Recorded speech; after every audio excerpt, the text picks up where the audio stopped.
Good evening বন্ধুরা, আজকে তোমাদের সামনে আরেকটি নতুন রেসিপি নিয়ে চলে এসেছি। প্রথমে অল্প একটু বাদামকে হালকা করে তেলে ভেজে নিলাম। তারপর তেলের মধ্যে গোটা জিরে ফোড়ন দিয়ে দিলাম এবং আগে থেকে এখানে 3টি বড় সাইজের আলুকে সেদ্ধ করে ছুলে নিয়ে স্ম্যাশ করে নিয়েছিলাম। ম্যাশ করা আলুগুলোকে দিয়ে ভালো করে নেড়ে চেড়ে নিলাম। তার উপর দিয়ে কিছুটা আগে থেকে সেদ্ধ করে রাখা মটরশুঁটি দিয়ে দিলাম। স্বাদের জন্য প্রথমে অল্প একটু বিট লবণ এবং স্বাদের জন্য লবণ দিয়ে দিলাম।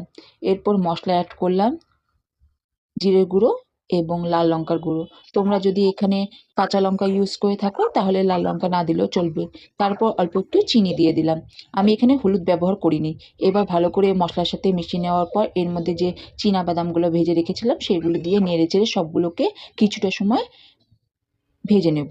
যখন মশলাটি ভালোই ভাজা ভাজা হয়ে যাবে, কড়াই ছাড়বে, তখন এটিকে নামিয়ে নিয়ে ঠান্ডা করে নেব।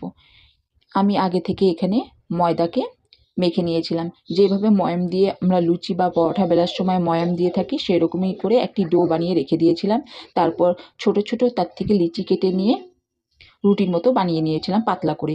এবার একটি রুটির উপরে একটি পেস্ট বানিয়ে রেখেছিলাম ময়দা এবং তেলে, সেটিকে দিয়ে হালকা করে গুঁড়ো ময়দা ছড়িয়ে দিয়ে তার উপর দিয়ে আরেকটি রুটি দিয়ে দিলাম এবং তার উপর দিয়েও আবার সেম তেল এবং ময়দার পেস্টটি দিয়ে তার উপর দিয়ে গুঁড়ো শুকনো ময়দা ছিটিয়ে দিলাম। এইভাবে 4টি রুটি দেওয়ার পর আমি এটিকে হালকা করে বেলে নিয়ে একটু বড় করে নিব। হালকা হাতে বেলতে হবে।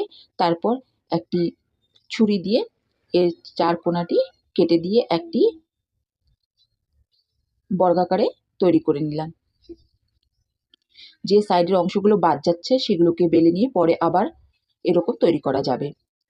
এরপর যে পুরটি তৈরি করেছিলাম সেটিকে মাঝখানে দিয়ে দিলাম এবং এর চারধার কিছুটা জল লাগিয়ে নিয়ে আঙুলের সাহায্যে এভাবে দিয়ে দিলাম।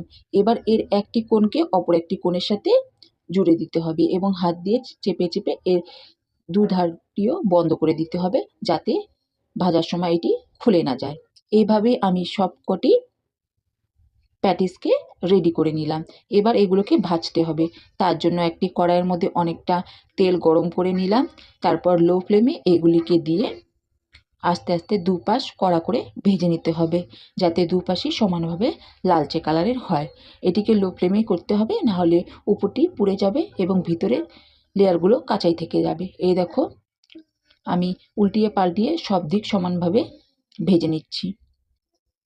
এই যে এগুলো ভাজা হয়ে গেছে।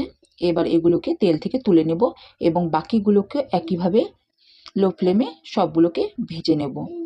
দেখো কি সুন্দর বাড়িতেই তৈরি করে নেওয়া গেল ভেজ প্যাটিস। এভাবে তোমরা প্যাটিস বানিয়ে দেখতে পারে। এগুলো কত লেয়ারযুক্ত এবং মুচমুচে হয়েছে। এগুলো চায়ের সাথে বা এমনিও টিফিনে তোমরা বাচ্চাদেরকেও দিতে পারো এবং বড়দেরকেও দিতে পারো।